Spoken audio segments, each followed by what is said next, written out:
रामपुर नाम के एक गांव में एक गरीब गाजर बेचने वाला रघु रहता था। वह अपनी बेटी पूनम के साथ रहता था, जो बहुत ज्यादा बीमार रहा करती थी। रघु के पास एक छोटा सा खेत था, जहां वह गाजर उगाया करता था। रघु रोज अपनी टोकरी में गाजर रखकर पूरे गांव में घूम घूम कर बेचता था। गाजर ले लो, गाजर, ताजा ताजा गाजर।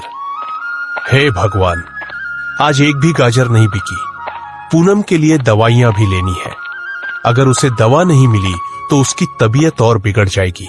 रघु, क्या हुआ बेटा? इतने उदास क्यों हो? आज भी कोई गाजर नहीं बिकी क्या?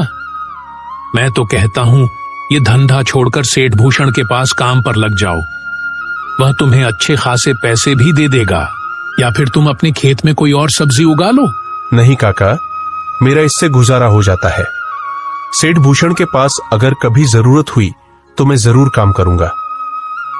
रही कोई और सब्जी उगाने की बात तो काका, मेरा छोटा सा खेत है, उसमें एक ही सब्जी लग सकती है और मुझे गाजर उगाना अच्छा लगता है, इसलिए मैं गाजर उगा लेता हूं।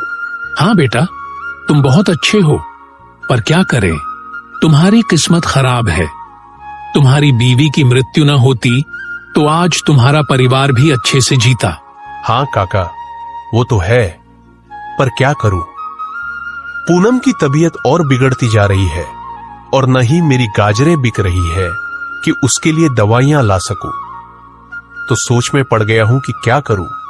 अगर दवाइयां लेकर नहीं गया तो उसकी तबीयत बहुत ही खराब हो जाएगी।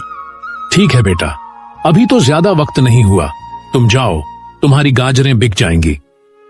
गाजर ले लो, गाजर, ताजी ताजी गाजर। रघु आवाज लगाता हुआ जा रहा था कि सामने एक औरत खड़ी थी। उसने रघु से कहा, रघु भाई, इतना समय लगा दिया, मैं कब से आपका इंतजार कर रही हूँ। मेरा बेटा रो रहा है, मामा गाजर का हलवा बना कर दो। मुझे 100 की गाजरें दे दो ताकि मैं अपने बेटे को गाजर का हलवा बनाकर दे सकूं। लो बहन, अभी दे देता हूँ। रघु ने उसे गाजरें दे दी और आगे बढ़ा। ऐसे ही रघु घर घर जाकर गाजरें बेचता और अपने घर का गुजारा करता।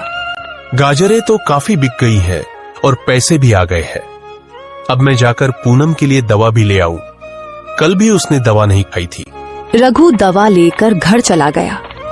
घर आकर उसने अपनी बेटी की ओर देखा, जो उदास सी बैठी थी। बेटी, देखो, मैं दवा लेकर आया हूँ, दवा खाओ, तुम्हें अच्छा लगेगा।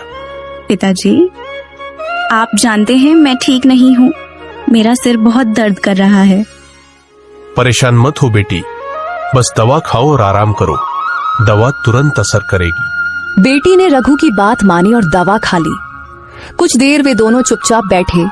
फिर रघु ने मुस्कुराते हुए कहा, बेटी, कल से तुम्हें हर दिन यह दवा मिलेगी, बस तुम स्वस्थ रहो, बस यही मेरी खुशी है।